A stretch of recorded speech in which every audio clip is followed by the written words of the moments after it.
Okay, so let's get started with the first topic.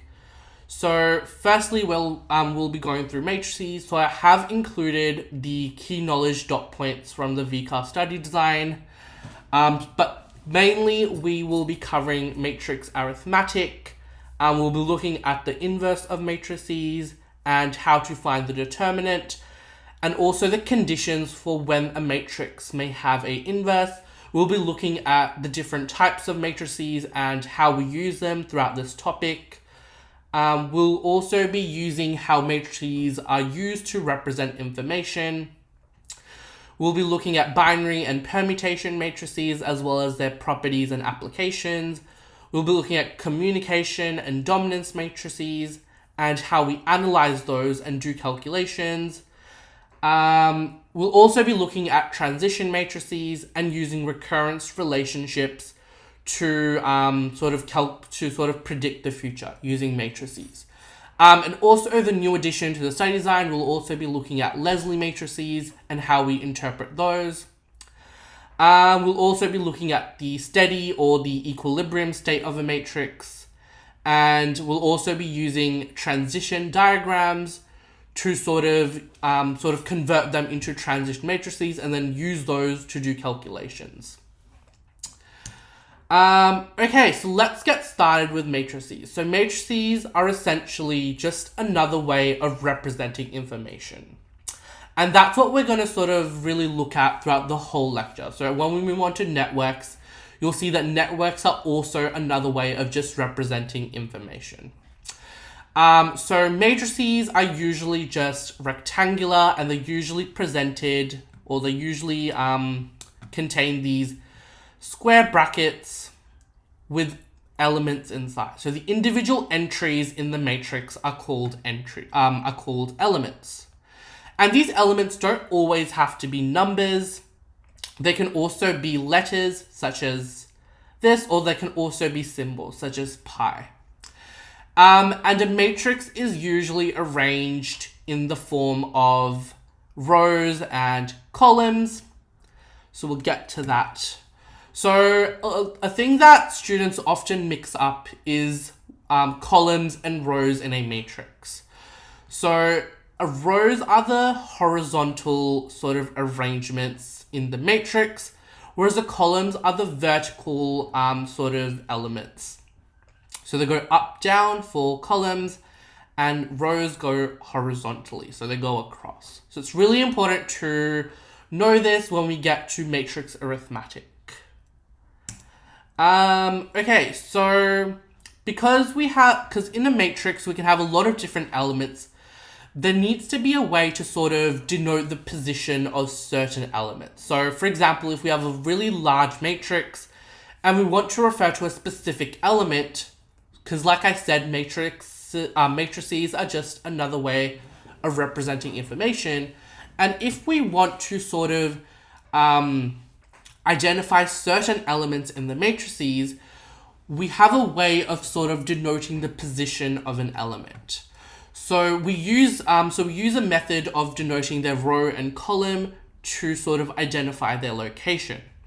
So for example, if I wanted to, for example, determine what this element was, or I wanted to point out what this element was, the way that I would sort of denote this element would be A, so the name of the matrix. So the name of the matrix is A, and then the row, so this element is in row 2, so row 1, row 2, so this element is in row 2, and column 2, so row 2, column 2.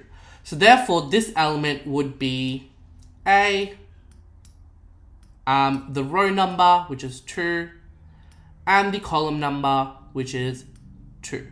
So this element 8 would be A22. So this is how we sort of denote specific elements in the matrix. So if we were to identify what this element was, so 25, so we use the name of the matrix, which is A, and then the row number. So the row number is row 1, and then the column number. So the column number is 2. Sometimes the rows number and the column number will be separated by a comma, but that's not always going to be the case. Sometimes they'll just written as 1, 2, and this is equal to 25. Okay. Okay, so another thing that we can use to represent a matrix or to sort of identify a matrix is the order of the matrix.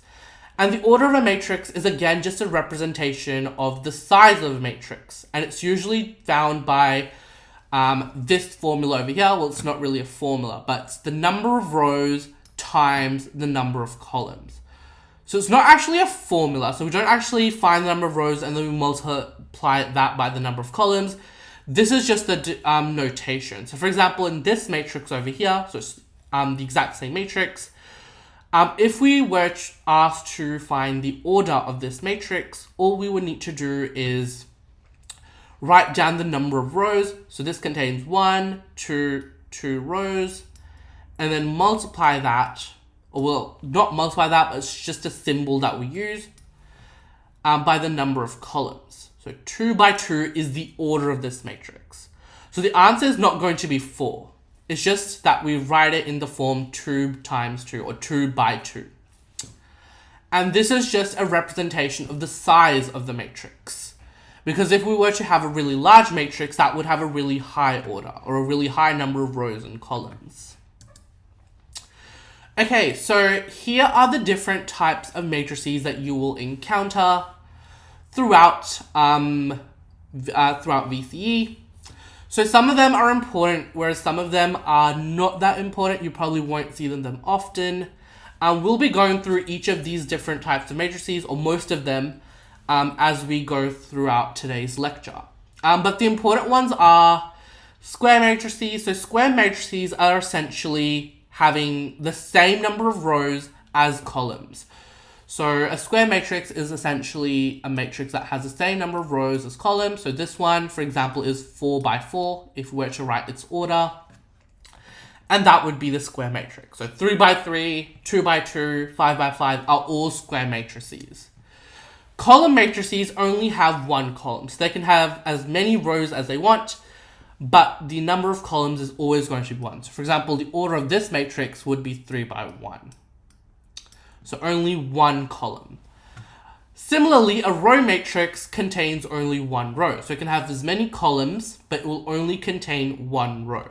So the order of this matrix would be 1 times 1 by 3. We also have rectangle matrices, so you won't really see these matrices quite often. But the important thing to note from this slide is really having a page in your summary book where you have an example of all of these different types of matrices written down, because most of the time in the exam, they will probably ask you, give an example of a permutation matrices in the probably exam 1, the multiple choice exam. They'll say, they'll give you like this matrices and they'll say, this is an example of what different types of matrices, or what is it not an example of? And they might give you the options, for example, a permutation matrix, square matrix. So that's the sort of questions that you're going to be getting. So they won't specifically be like, what is this matrix? It'll usually be in the form of giving you a matrix and then asking you to identify what different types of labels it might be associated with. So for example, this matrix is a permutation matrix, but it's also a square matrix. And it's also a binary matrix. So we'll have a look at those.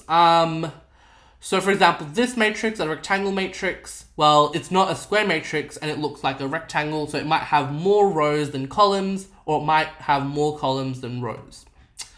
So this one has 3 rows and 2 columns. So therefore, the order of this matrix is 3 by 2. Okay, and then we move on to binary matrices. So binary matrices only contain 1s and 0s. And that's just the rule for a binary matrix. So for example, this matrix is also a square matrix whilst being also a binary matrix. So this is what I was talking about. Particular matrix can have multiple labels. But a binary matrix only contains 0s and 1s. Then we have a diagonal matrix. So a diagonal matrix only has numbers in the leading diagonal. So this is the leading diagonal, and it will only have numbers in this leading diagonal. All the other numbers are going to be 0. So that's the rule for a diagonal matrix. And it's also going to be a square matrix as well. So that's another example of a matrix that can have multiple labels. For example, this one is 3 by 3. So a diagonal matrix, just to recap, is a square matrix that only contains elements other than 0 in the leading diagonal. So the leading diagonal is starting from the top left going all the way to the bottom right, regardless of how many rows or columns it may have. And it also needs to be a square matrix.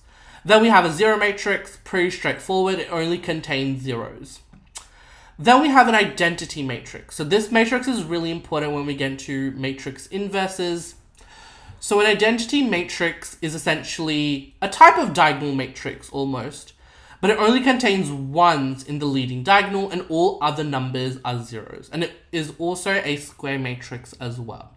So 3 different labels. So diagonal matrix, a square matrix, and obviously an identity matrix. So it only contains 1s in the leading diagonal and zeros as the rest of the elements. So this is 4 by 4. A symmetrical matrix. So we'll get to transposing matrices later. It will make more sense. But essentially, if you were to flip the rows and the columns, they would be the exact same. But we'll get to transposing matrices next, in the next slide. So we'll have a look at that. And then we have permutation matrices. So permutation matrices are essentially a type of binary matrix almost, but they only have one in each row and each column. And it also needs to be a square matrix as well. So same number of rows as columns. So permutation matrices are also really sort of common matrix type that you will see. Sorry, this is 3 by 3. As we go through the lecture today. So this is a 3 by 3. And then we have the upper triangle and a lower triangular matrix. So these are pretty straightforward. So for an upper triangular matrix, it will only have elements in the upper half, or should I say numbers. Okay, so we have the leading diagonal. So it's sort of like a diagonal matrix. So it has numbers in the leading diagonal. So in an upper triangular matrix, there will also be numbers in the upper triangle. So all numbers sort of above the leading diagonal, and zeros for the lower part. For a lower diagonal triangular matrix, you will have numbers below the leading diagonal and also numbers in the leading diagonal, and only zeros above the so when I mean above, I mean like if you were to look at the diagonal and then you were only looking at the numbers above the diagonal. So a little bit strange. You won't so these are really uncommon. You possibly won't see them very often. Okay,